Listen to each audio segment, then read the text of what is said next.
হরে কৃষ্ণ। সবাইকে আমার সাদর প্রণাম। গর্ভস্থ সন্তানের বৌদ্ধিক তথা চারিত্রিক গুণাবলীর সর্বোত্তম বিকাশ ঘটাতে শ্রীমদ্ ভাগবত গীতার জ্ঞান সর্বশ্রেষ্ঠ এবং সর্বোত্তম, যার কোনো বিকল্প হয় না। গর্ভাবস্থার মতো সুবর্ণ সময়ে ভাগবত গীতা পঠন এবং শ্রবণ করা অত্যন্ত শুভ বলে গণ্য করা হয়।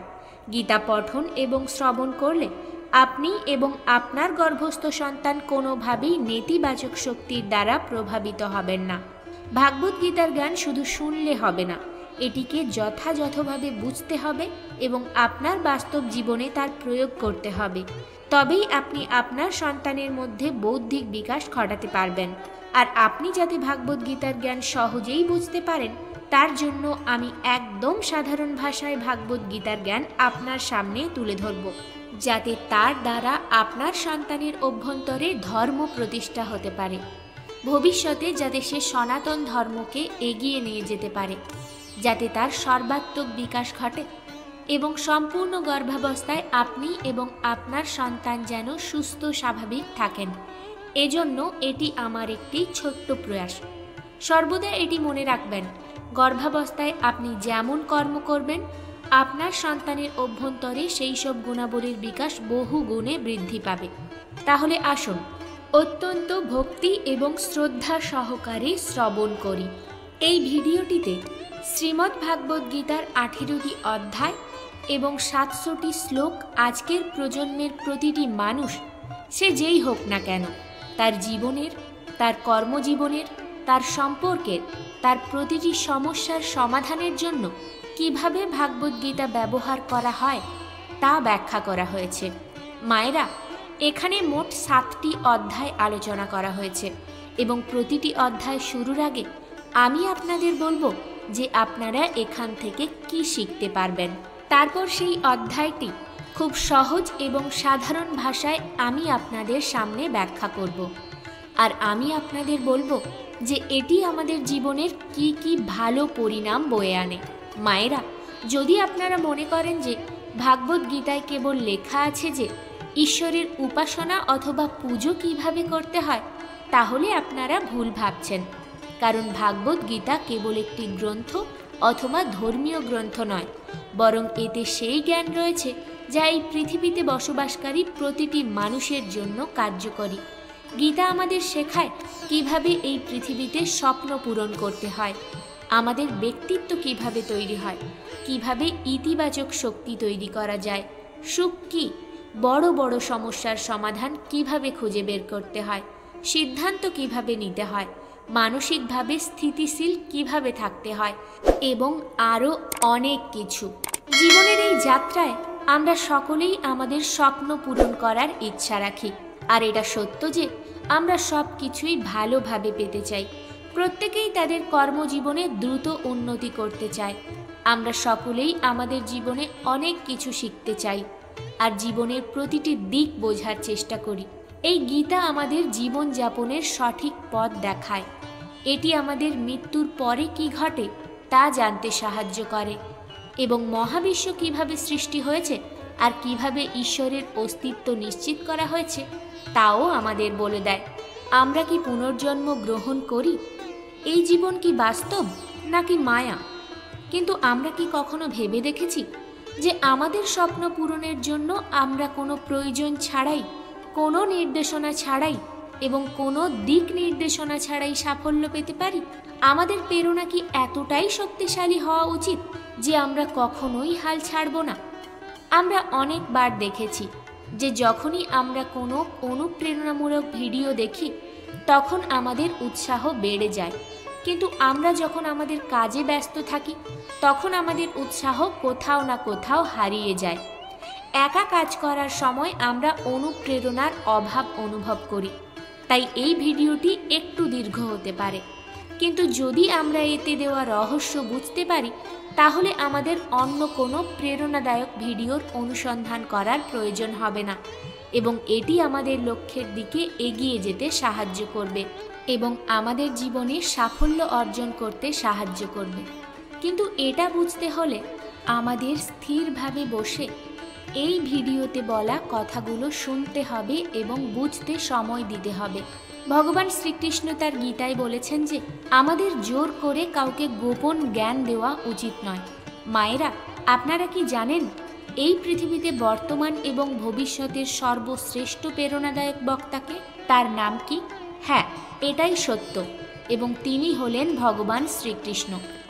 বহু যুগ আগে মহাভারতের যুদ্ধক্ষেত্রে ভগবান শ্রীকৃষ্ণ এমন জ্ঞান প্রদান করেছিলেন যা একবিংশ শতাব্দীর মানুষের জীবনযাত্রার জন্য পুরোপুরি প্রযোজ্য।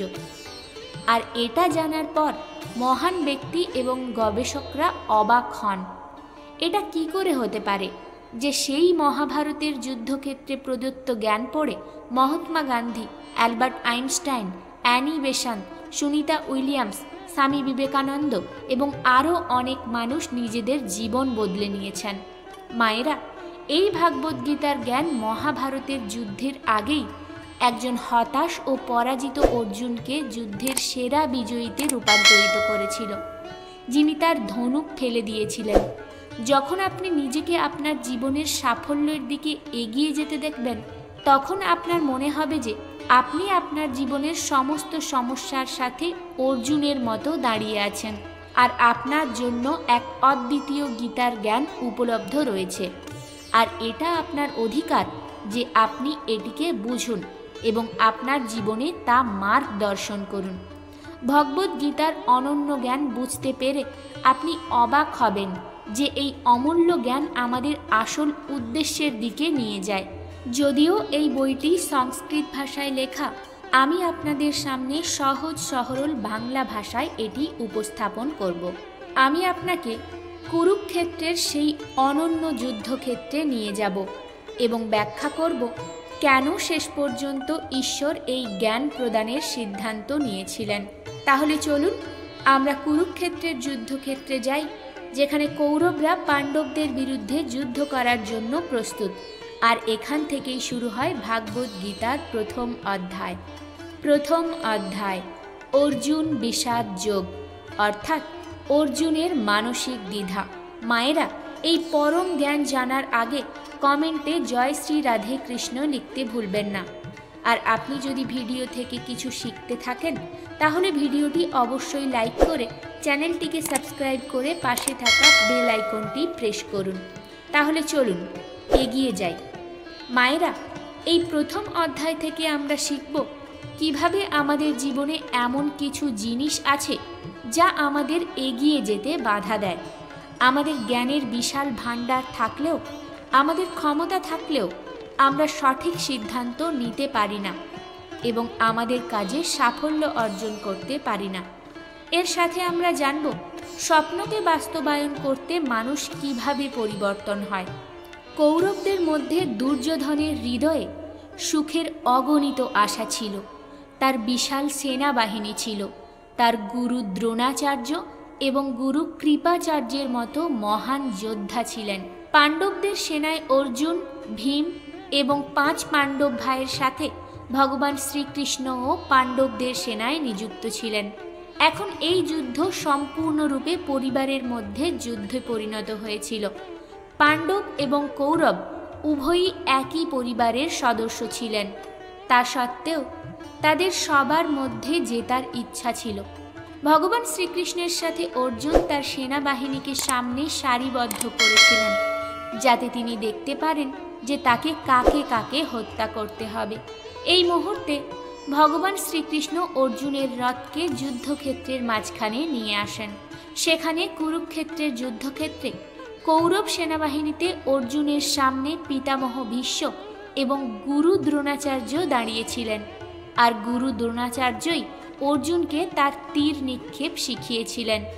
যুদ্ধক্ষেত্রে অর্জুন যেদিকেই তাকালেন, কেবল পরিবারের সদস্য এবং তার গুরু শিষ্যদেরই দেখতে পেলেন। এই দৃশ্য দেখে অর্জুন খুব দুঃখিত হয়ে শ্রীকৃষ্ণকে বললেন, এখানে সবাই আমার আত্মীয়, আমি আমার নিজের লোকেদের যুদ্ধে হত্যা করতে পারি না। এই রাজ্যের কথা ভুলে যাও। যদি কেউ আমাকে ত্রিভুবনও দিয়ে দেয়, তবুও আমি এমন যুদ্ধ করব না যেখানে আমাকে আমার নিজের লোকেদের হত্যা করতে হবে। মায়েরা, গীতার এই প্রথম অধ্যায় থেকে আমরা শিখি যে প্রকৃত অর্থাৎ বাস্তব চিন্তা ভাবনা কেমন। কখনো কখনো আমরা জানি না আমাদের কার্য করার উদ্দেশ্য কী, আমরা কোন চ্যালেঞ্জের মুখোমুখি হব, এবং আমরা যখন খারাপ পরিস্থিতির মুখোমুখি হই তখন আমরা ধৈর্য হারিয়ে ফেলি, ভয় পাই এবং আমাদের আসল ধর্ম অর্থাৎ বাস্তবিক ধর্মই ভুলে যাই। যদিও অর্জুন যুদ্ধবিদ্যায় পারদর্শী ছিলেন এবং গুরু দ্রোণাচার্যের শিষ্য ছিলেন, যিনি তাকে যুদ্ধক্ষেত্রে ধনুক তোলার কৌশল শিখিয়েছিলেন, তবুও তিনি তার আসক্তির কারণে কর্মের সঠিক সিদ্ধান্ত নিতে অক্ষম ছিলেন।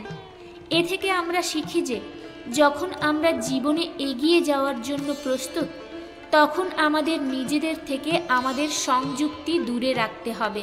মায়েরা, আপনারা এটা এভাবেও বুঝতে পারেন। ধরুন আপনার কারো প্রতি হৃদয় থেকে গভীর ভালোবাসা আছে, কিন্তু সেই ব্যক্তি আপনার ভালোবাসা বুঝতে চায় না। এই প্রতিদানে তার ভালোবাসা গ্রহণের জন্য আপনার প্রলুব্ধ হওয়া উচিত নয়, কারণ এটি যে কোনো প্রকারে প্রয়োগ করা ক্ষতিকারক হতে পারে। যতক্ষণ এই আসক্তি থাকবে ততক্ষণ আপনি আপনার আত্মার ধর্ম পালন করতে পারবেন না। গীতার ২য় অধ্যায় সাংখ্যযোগ, এর অর্থ হল পুরুষ স্বভাব বিশ্লেষণ করা। মানুষ 5টি উপাদান দিয়ে তৈরি: আগুন, মাটি, জল, আকাশ এবং বায়ু। অবশেষে মানুষ এই 5টিতেই মিশে যায়। ভগবান শ্রীকৃষ্ণ অর্জুনকে বলেছিলেন যে জীবনের সর্বশ্রেষ্ঠ যোগ হল কর্মযোগ। ভগবদ্গীতার ২য় অধ্যায় থেকে আমরা মানসিক স্থিতিশীলতা, আত্মা, মৃত্যু, পুনর্জন্ম এবং সিদ্ধান্ত গ্রহণ সম্পর্কে শিখতে পারি। এটি আমাদের রাগের সবচেয়ে বড় কারণ এবং তাদের সমাধান সম্পর্কেও বলে। অর্জুন যখন যুদ্ধ করতে অস্বীকৃতি জানালেন, তখন সারথি শ্রীকৃষ্ণ বললেন, হে অর্জুন, হঠাৎ তোমার কি হলো? তোমার মতো একজন মহান যোদ্ধার মুখে এই ধরনের কথা শোভা পায় না। অতএব তোমার মনের দুর্বলতা ত্যাগ করে আবার যুদ্ধের জন্য প্রস্তুত হও। এই কথা শুনে অর্জুন বললেন যে এই যুদ্ধে লড়াই করার চেয়ে ভিক্ষুক হওয়া ভালো, কারণ এখানে আমার জীবনের কোনো গুরুত্বপূর্ণ উদ্দেশ্য নেই। আমার ঠিক ভুলের জ্ঞান নেই, এজন্য আমি আপনার কাছ থেকে মার্গদর্শন চাই। শ্রীকৃষ্ণ মৃদু হেসে বললেন, কোনো মানুষ তার কাছ থেকে কিছু চাইতে পারে এবং তিনি তা দেবেন না, এটা কি করে হতে পারে? এখান থেকেই শুরু হয় ভাগবদ্গীতার জ্ঞান। আপনারাও অর্জুনের অনুভূতি জানা এবং বোঝা উচিত। শ্রীকৃষ্ণ অর্জুনকে বললেন, তুমি কি হঠাৎ ভয় পেয়ে গেলে? তোমার ভয় পাওয়া উচিত নয়, কারণ এই মানুষগুলো তখনই মারা যাবে যখন তুমি তাদের হত্যা করবে, আর তোমাকে তাদেরকে হত্যা করতেই হবে।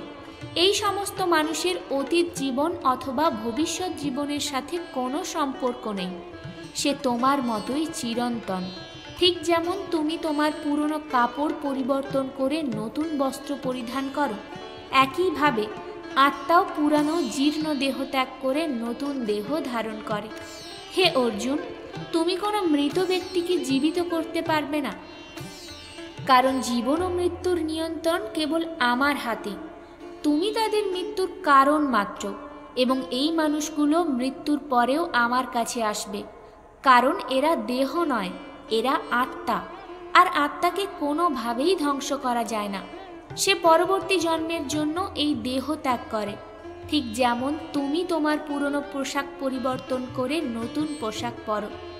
ঠিক এমন যেমন একটি কচ্ছপও নিজেকে নিজের মধ্যে গুটিয়ে নেয়। এইভাবে মানুষ তার আকাঙ্ক্ষার ওপর নিয়ন্ত্রণ লাভ করে। যে ব্যক্তি তার সমস্ত ইচ্ছা এবং কর্মের পরিণতি সম্পর্কে চিন্তা করা বন্ধ করে দেয়, তাকেই স্থির মনের মানুষ বলা হয়। যার মন সকল প্রকার ভয়, আবেগ এবং ক্রোধ থেকে মুক্ত, সেই মানুষ শান্ত থাকে।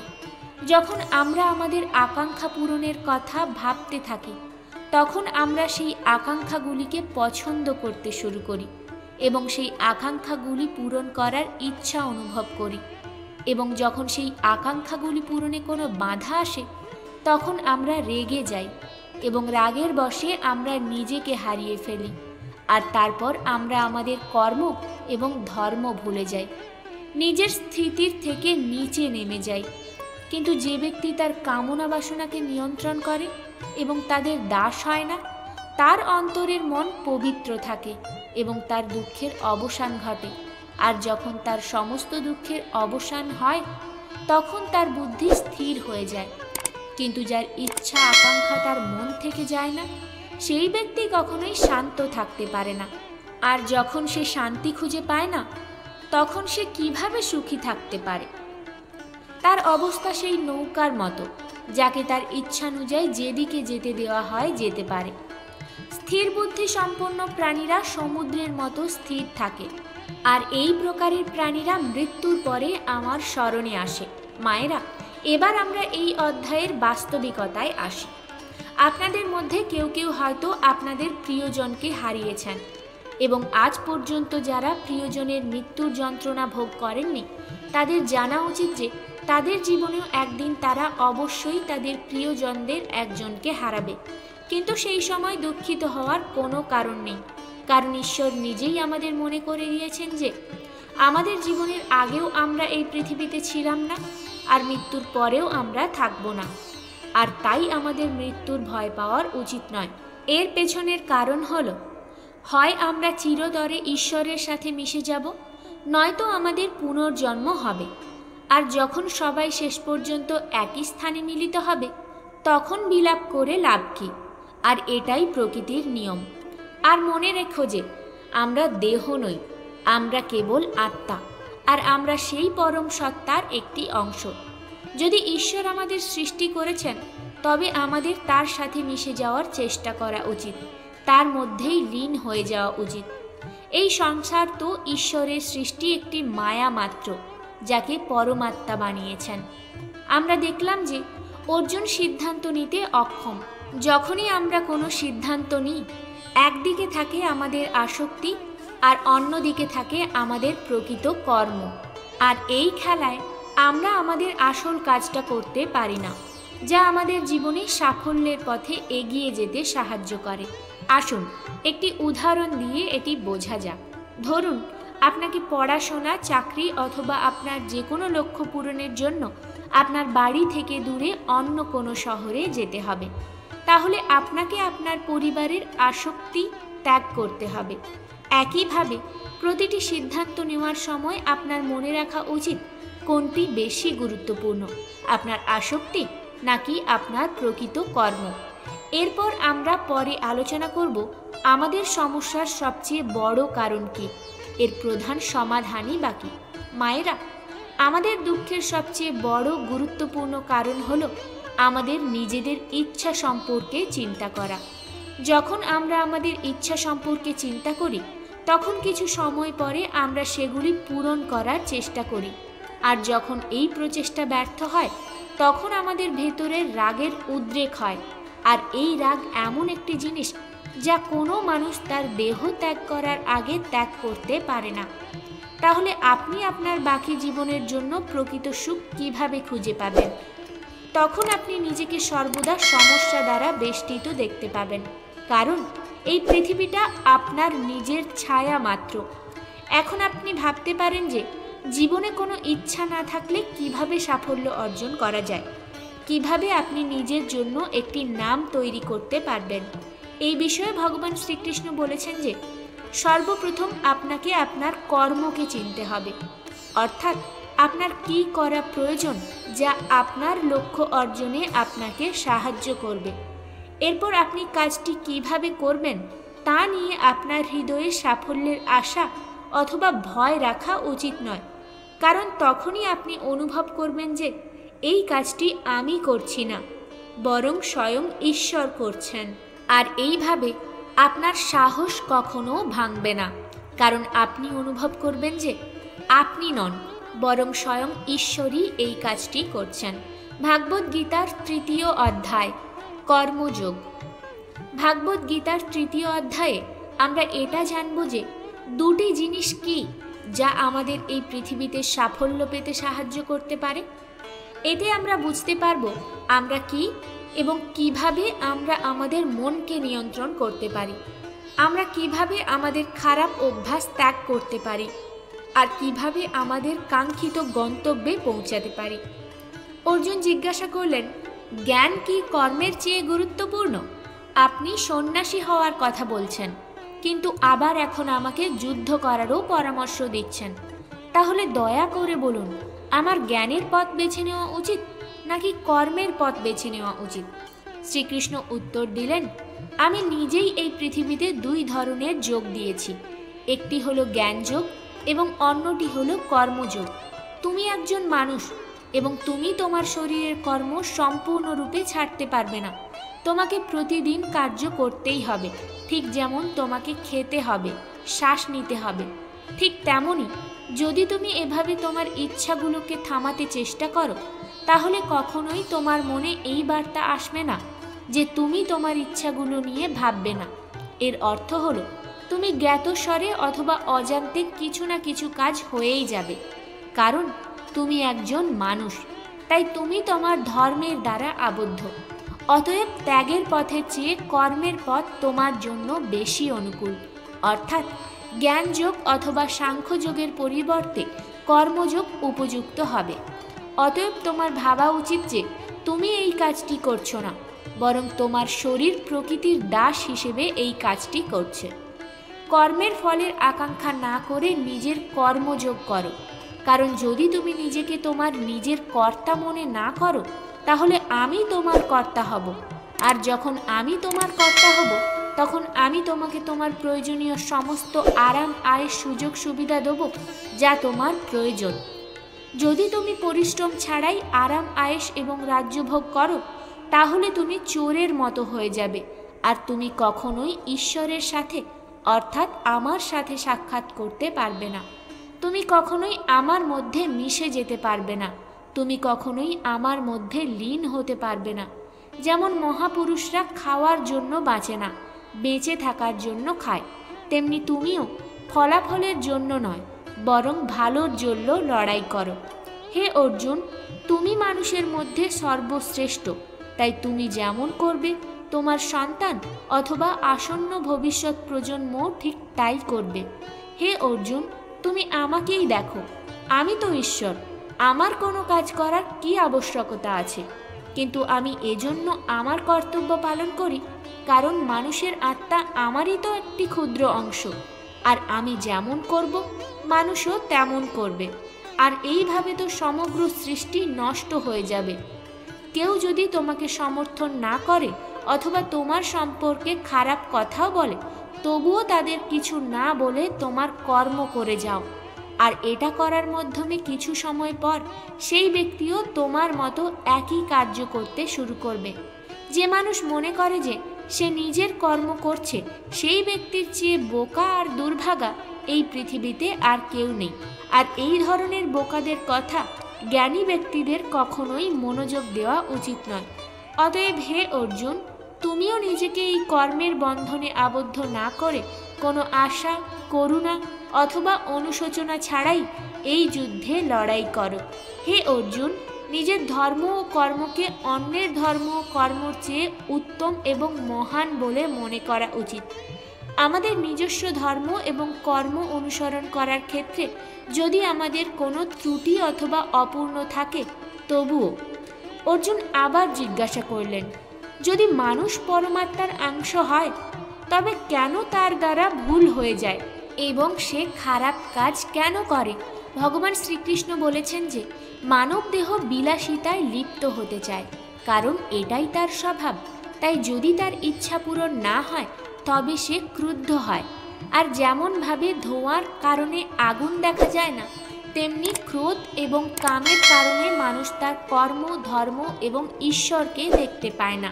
আর এই কারণেই রাগ এবং কামনায় এসে মানুষ তার ইন্দ্রিয় এবং মনের ওপর নিয়ন্ত্রণ হারিয়ে ফেলে, এমনকি ইচ্ছা না থাকা সত্ত্বেও খারাপ কাজ করে এবং ভুল করে বসে। হে অর্জুন, তোমার সর্বদা মনে রাখা উচিত যে শরীরের চেয়েও শক্তিশালী ইন্দ্রিয়, ইন্দ্রিয়ের চেয়েও শক্তিশালী মন, মনের চেয়েও শক্তিশালী বুদ্ধি এবং বুদ্ধির চেয়েও শক্তিশালী তুমি, অর্থাৎ তোমার আত্মা। অতএব হে অর্জুন, তোমার আত্মা দিয়ে তোমার বুদ্ধিকে নিয়ন্ত্রণ করো, তোমার বুদ্ধি তোমার মনকে নিয়ন্ত্রণ করবে, আর তারপর তোমার মন তোমার ইন্দ্রিয়কে নিয়ন্ত্রণ করবে, এবং তোমার ইন্দ্রিয় তোমার শরীরকে অর্থাৎ তোমার খারাপ কর্মকে নিয়ন্ত্রণ করবে। মায়েরা, শ্রীকৃষ্ণের বলা কথাগুলো যদি আজকের পরিবেশে আমরা দেখি, তাহলে এই পৃথিবীতে ফলাফল আসে দুটি জিনিস থেকে। এক, জ্ঞান এবং কর্ম, অর্থাৎ জ্ঞান এবং অ্যাকশান। আজকের পৃথিবীতে যদি আমরা উভয় জিনিসকে একসাথে দেখি, তাহলে অ্যাকশান অর্থাৎ কর্ম আমাদের কাছে জ্ঞানের মতোই গুরুত্বপূর্ণ। জ্ঞান মানে এই নয় যে আপনি যে কোনো কিছু উঠিয়ে পড়বেন, বরং জ্ঞানের অর্থ হলো আপনার সর্বপ্রথম এটা জানা উচিত যে আপনার লক্ষ্য কী, আপনার ক্ষমতা কী এবং আপনার সমস্যাগুলি বা কী কী। আর এইসব একত্রিত করে আপনার লক্ষ্য অর্জনের পরিকল্পনাই বা কী কী, এটাই হলো আপনার জ্ঞান। এর বাইরেও আপনাকে আরেকটি কথা মনে রাখতে হবে, আপনি শরীর নন, আপনি কেবল একটি আত্মা। আপনার আত্মা অর্থাৎ আপনি নিজে আপনার ভালো মন্দের অনুভূতি এবং আপনার চিন্তাভাবনার অনেক ঊর্ধ্বে। আর যদি আপনি এভাবে চিন্তা করেন, তাহলে অবশ্যই আপনার সমস্যাগুলো দূর হবে এবং সেগুলো খুব ছোট মনে হতে শুরু করবে। এই অধ্যায়ে আমরা এগিয়ে যাওয়ার সাথে সাথে দ্বিতীয় উপায়টি সম্পর্কে জানব। শ্রীকৃষ্ণ বলেছেন যে আমাদের কখনোই চিন্তা করা উচিত নয় যে কর্ম আমরা করছি। আমাদের ভাবতে হবে যে আমাদের মাধ্যমে স্বয়ং ঈশ্বর এটি করছেন। আর যখন আমরা এভাবে চিন্তা করব, তখন আমাদের জীবনে দুটি ভালো প্রভাব পড়বে। প্রথমত, আপনার কঠোর পরিশ্রমের ফলাফল নিয়ে আপনার কখনোই চিন্তা থাকবে না। আর দ্বিতীয়ত, আপনি আপনার মনকে স্থির করে আপনার সর্বোচ্চ পরিশ্রম করতে শুরু করবেন। সর্বোপরি আপনার বুঝতে হবে যে আপনার কর্মের ফলাফলের ওপর ভিত্তি করে আপনার কখনোই সুখী অথবা দুঃখী হওয়ার অধিকার নেই, কারণ শ্রীকৃষ্ণের শিক্ষা অনুসারে মানুষের কেবল তার কর্ম করার অধিকার রয়েছে। এর পাশাপাশি আপনি কিভাবে যে কোনো খারাপ অভ্যাস ত্যাগ করতে পারেন, এর বিচার করা যাক। এটি খুব সহজ ভাষায় ব্যাখ্যা করা যেতে পারে। আপনি নিজেকে ঈশ্বরের একটি ক্ষুদ্র অংশ অর্থাৎ আত্মা হিসেবে বিবেচনা করুন। আর এরপরে যখন আপনি অভ্যন্তরীণ ধ্যানের মাধ্যমে অর্থাৎ আপনার আত্মার ধ্যানের মাধ্যমে আপনার মস্তিষ্কে নিয়ন্ত্রণ রাখবেন আর মস্তিষ্কের মাধ্যমে মনকে, আর তারপর যখন আপনার মন আপনার শরীরের ইন্দ্রিয়গুলিকে নিয়ন্ত্রণ করে নেবে, তখন খারাপ অভ্যাসগুলো ত্যাগ করা কঠিন হবে না। ভাগবত গীতার ৪র্থ অধ্যায়, জ্ঞান কর্ম সন্ন্যাস যোগ, অর্থাৎ সগুণ ঈশ্বরের প্রভাব এবং কর্মযোগের বিষয়। ভাগবত গীতার ৪র্থ অধ্যায় থেকে আমরা জানতে পারি যে ঈশ্বর কখন এবং কোন রূপে পৃথিবীতে আসেন, এমনকি গুরুর কাছ থেকে জ্ঞান কিভাবে প্রাপ্ত করা যায় এবং জ্ঞান কেনই বা গুরুত্বপূর্ণ। শ্রীকৃষ্ণ অর্জুনকে বললেন, হে অর্জুন, আমি এই মহান গীতা জ্ঞান অনেক আগেই বলেছিলাম, কিন্তু সময়ের সাথে সাথে সেই জ্ঞান হারিয়ে গেছে। এই কথা শুনে অর্জুন শ্রীকৃষ্ণকে জিজ্ঞাসা করলেন, দয়া করে বলুন কৃষ্ণ, এখন তো আপনি বর্তমান সময়ে আছেন, তাহলে বহুকাল আগে আপনি কিভাবে এটি করতে পারলেন? শ্রীকৃষ্ণ উত্তর দিলেন, হে অর্জুন, তুমি জানো না তোমার আর আমার কত জন্ম হয়েছে। যখন এই পৃথিবীতে ধর্মের অস্তিত্ব বিপদের মুখে পড়ে, তখন আমি মানব রূপে ধর্মের বিনাশ করতে এই পৃথিবীতে আসি। আর আমার কর্ম সম্পাদন করার পর আমি আমার শরীর এখানে ছেড়ে চলে যাই। যেমন কোনো শিষ্য আমাকে অত্যাধিক ভালোবাসে, তেমনি আমিও আমার শিষ্যকে অত্যাধিক ভালোবাসি। যদিও আমি এই পৃথিবীকে সৃষ্টি করেছি, কিন্তু আমি মনে করি না যে এটা আমার দ্বারা সৃষ্ট। অতএব মানুষের কর্ম করার সময় এটা কখনোই ভাবা উচিত নয় যে এটা আমি করছি। যে ব্যক্তি তার কর্মের ফলাফল এবং তার সুখ দুঃখের পরোয়া না করে তার কর্তব্য পালন করে, সেই সর্বশ্রেষ্ঠ। যার কাছে নিজের দেহের প্রতি কোনো অহংকার নেই, সে তার ইন্দ্রিয়গুলিকে নিয়ন্ত্রণ করে, সেই ব্যক্তিই সর্বশ্রেষ্ঠ। আর অর্জুন, যে এই ভূমিতে সুখী হতে পারে না, সে কোথাও সুখী হতে পারে না। অতএব একজন মানুষের উচিত তার গুরুকে চেনা, তার ইন্দ্রিয়গুলিকে নিয়ন্ত্রণ করতে হবে এবং তার লোক ছেড়ে গিয়ে তার সেবা করার চেষ্টা করতে হবে, যাতে তারা তাদের কাছ থেকে সেই জ্ঞান শিখতে পারে যার মাধ্যমে সবচেয়ে বড় পাপীও আমার শরণ নিতে পারে। যেমনভাবে আগুন শুকনো কাঠ পুড়িয়ে দেয়, ঠিক তেমনি গুরুর কাছ থেকে অর্জিত জ্ঞান অজ্ঞানতা দূর করে। যে সর্বদা তার কর্তব্য পালন করে এবং সর্বদা আমার ওপর শ্রদ্ধা রাখে, কেবল সেই আমাকে প্রাপ্ত করতে পারে। এজন্য যে ব্যক্তি কর্মযোগের মাধ্যমে তার সমস্ত কর্ম এবং নিজেকে ঈশ্বরের উদ্দেশ্যে উৎসর্গ করেছেন, সেই মানুষকে কখনোই তার কর্মের শৃঙ্খলে আবদ্ধ করা যায় না।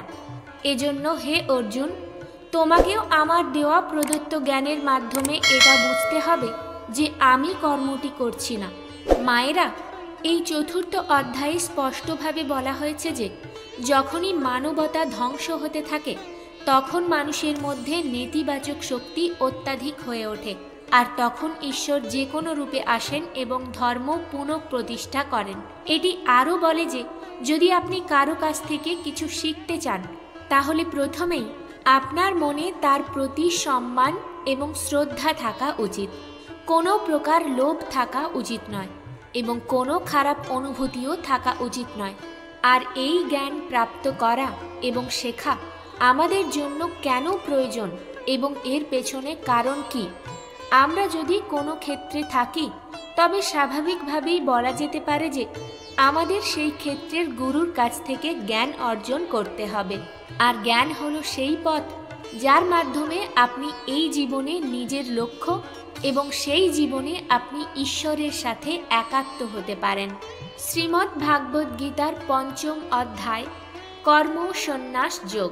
শ্রীমদ্ ভাগবত গীতার 5ম অধ্যায়ে কর্ম সন্ন্যাসীদের বর্ণনা করা হয়েছে এবং আমরা জানব কিভাবে আমাদের লক্ষ্য অর্জন করতে হয় এবং আমাদের শরীর কিভাবে আমাদের অলসতার মধ্যে আবদ্ধ করার চেষ্টা করে।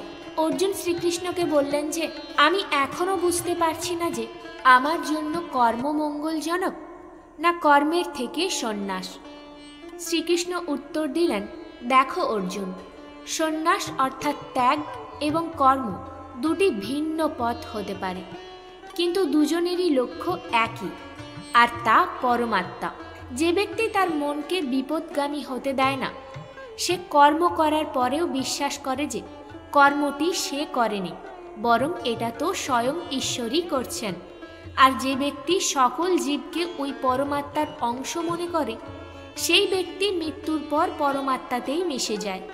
মহান ব্যক্তিরা প্রতিটি কার্য তাদের চিন্তা ভাবনা স্পষ্ট করার জন্য এবং অন্যদের উপকারের জন্যই করেন। ঈশ্বর কখনোই মানুষকে খারাপ কাজ করতে উৎসাহিত করেন না, বরং মানুষ নিজেরাই ক্রোধ এবং আসক্তির কারণে খারাপ কার্য করে, আর তারপর একইভাবে তাদের ফলাফল নিশ্চিত করা হয়। আমি কেবল তাদের প্রতিফল তাদের ফিরিয়ে দিই।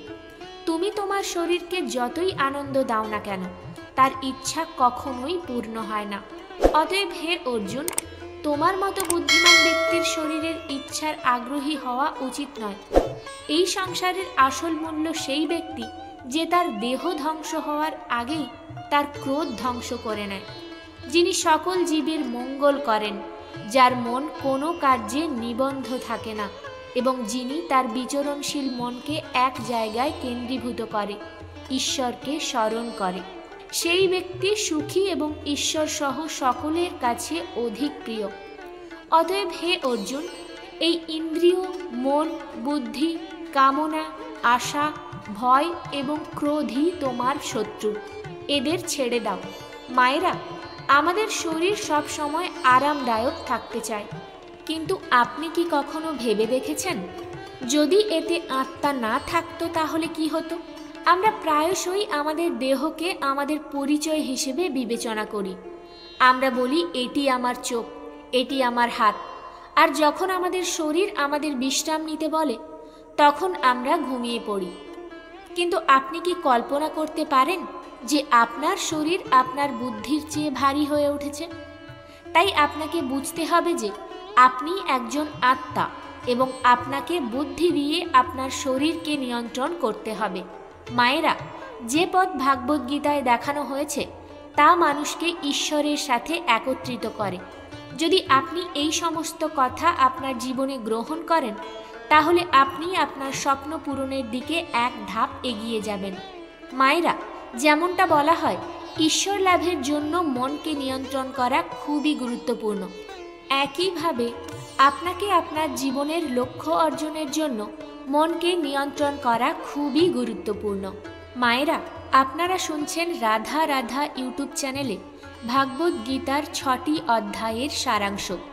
যদি ভিডিওটি থেকে এখনো পর্যন্ত আপনি কিছু শিখে থাকেন, তাহলে ভিডিওটিতে একটি লাইক করে চ্যানেলটিকে সাবস্ক্রাইব করে পাশে থাকা বেল আইকনটি প্রেস করুন। আসুন এগিয়ে যাই। শ্রীমদ্ ভাগবত গীতা অধ্যায় 6, আত্মসংযম যোগ। ভাগবত গীতার 6ষ্ঠ অধ্যায়ে আমরা জানব যে একজন যোগী আসলে কি, আর আমরা জানব একজন যোগী কিভাবে তৈরি হবেন।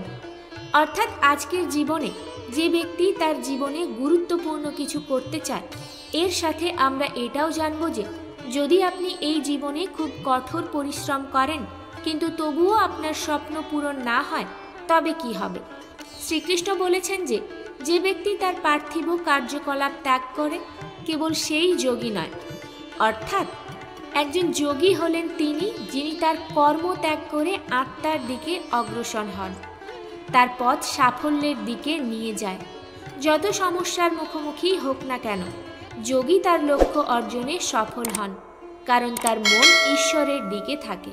যে ব্যক্তি সম্পূর্ণ সততার সাথে করণীয় সমস্ত কার্য সম্পাদন করে, সে তার জন্য কোনো ফলাফল কামনা করে না, তাকেই প্রকৃত যোগী বলা হয়। যে ব্যক্তি তার মনকে জয় করে, তার জন্য এই সংসারে আর অন্য কিছু জয় করার প্রয়োজন হয় না। আর যার মন এখানে ওখানে ঘুরে বেড়ায়, তার জন্য এই সংসারে কিছুই প্রাপ্ত করা সহজ নয়, কারণ আমাদের প্রিয় মন সব সময় আমাদের সাথেই থাকে। আর যদি আমরা তার দাস হই, তাহলে সে আমাদের সবচেয়ে বড় শত্রু হয়ে ওঠে। যে ব্যক্তি তার মনের অথবা জগতের কোনো চিন্তা অথবা বস্তু দ্বারা প্রভাবিত হন না, যার বন্ধু, শত্রু, মাহাত্ম্য, পাপী, জীব জন্তু ইত্যাদির প্রতি সমান করুণাভাব রাখেন, সেটাই একজন যোগীর আসল পরিচয়। তাই হে অর্জুন, আর যখন এই ধরনের যোগবোধ আসে, তখন কোনো আশা ছাড়াই, কোনো ভয় ছাড়াই একজনের উচিত তার মনকে মিত্র বানিয়ে আমার ধ্যানে সমর্পণ করা। সেই যোগী সঠিক খাদ্য এবং ঘুম ততটাই নেয় যতটা আবশ্যক, যা আমাদের শারীরিক এবং মানসিক স্বাস্থ্যের জন্য মহত্বপূর্ণ। কেবল এই ধরনের যোগী সর্বদা তার শব্দে অটল থাকেন, ঠিক যেমন প্রদীপের শিখা স্থির বাতাসে স্থির থাকে। যখনই তার মন বিচরণ করে, তখনই তার উচিত সেই ইচ্ছাকে নিয়ন্ত্রণ করা এবং আবার তার মনকে সংযত করা। আর যখন যোগী পূর্ণ জ্ঞানের এই অবস্থা অর্জন করেন, তখন সবচেয়ে বড় দুঃখ তাকে তার স্থান থেকে নিচে নামাতে পারে না। অর্জুন বললেন, কিন্তু হে কৃষ্ণ, এই মন খুবই অধৈর্য এবং চঞ্চল। তখন শ্রীকৃষ্ণ উত্তর দিলেন, হ্যাঁ, এটা সত্য যে মনকে নিয়ন্ত্রণ করা কঠিন, কিন্তু এটাও মনে রাখো যে বারবার আত্মবিশ্বাস এবং যোগ অভ্যাস অনুশীলনের মাধ্যমে অসম্ভবকেও সম্ভব করা সম্ভব। এইভাবে আমরা আমাদের মনকে নিয়ন্ত্রণ করে আমাদের জীবনকে আরও সাফল্যের দিকে এগিয়ে নিয়ে যেতে পারি।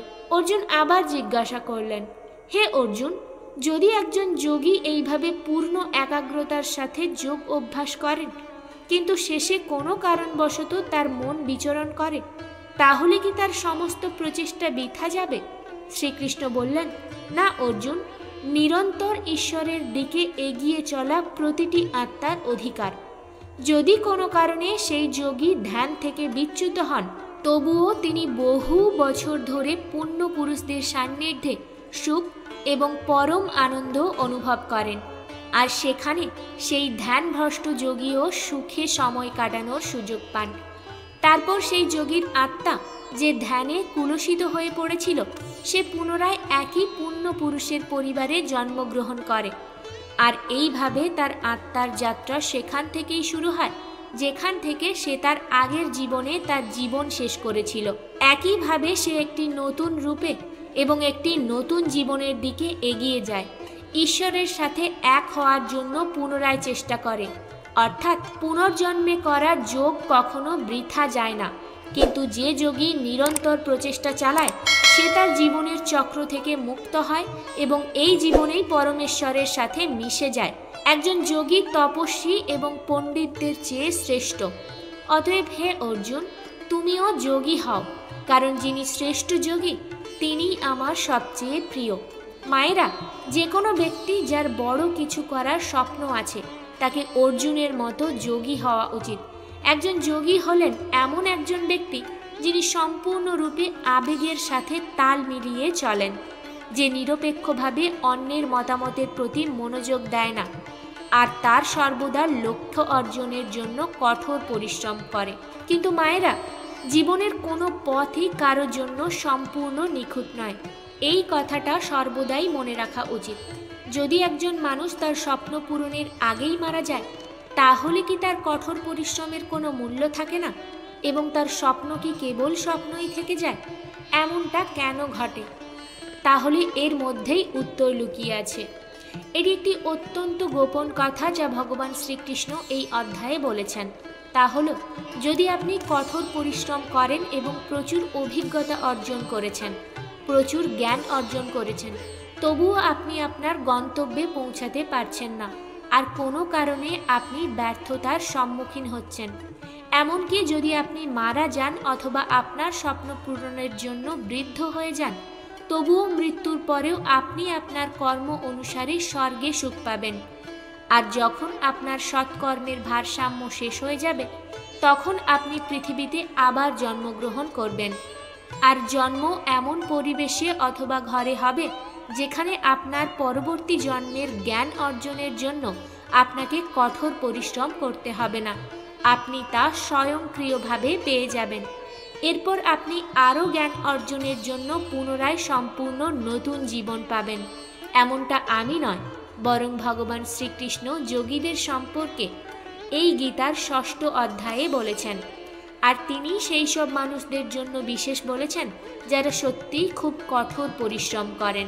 তাহলে মায়েরা, এই ছিল ভাগবত গীতার 6টি অধ্যায়ের সারসংক্ষেপ, যা আমি আপনাদের সামনে সহজ সরল বাংলা ভাষায় উপস্থাপন করার চেষ্টা করলাম।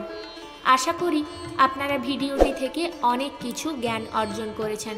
যদি ভিডিওটি ভালো লেগে থাকে একটি লাইক করে যাবেন এবং আপনজনদের সঙ্গে শেয়ার করতে ভুলবেন না, যাতে তারাও এই অদ্বিতীয় জ্ঞান অর্জন করতে পারে এবং সনাতন ধর্মকে এগিয়ে নিয়ে যেতে পারে।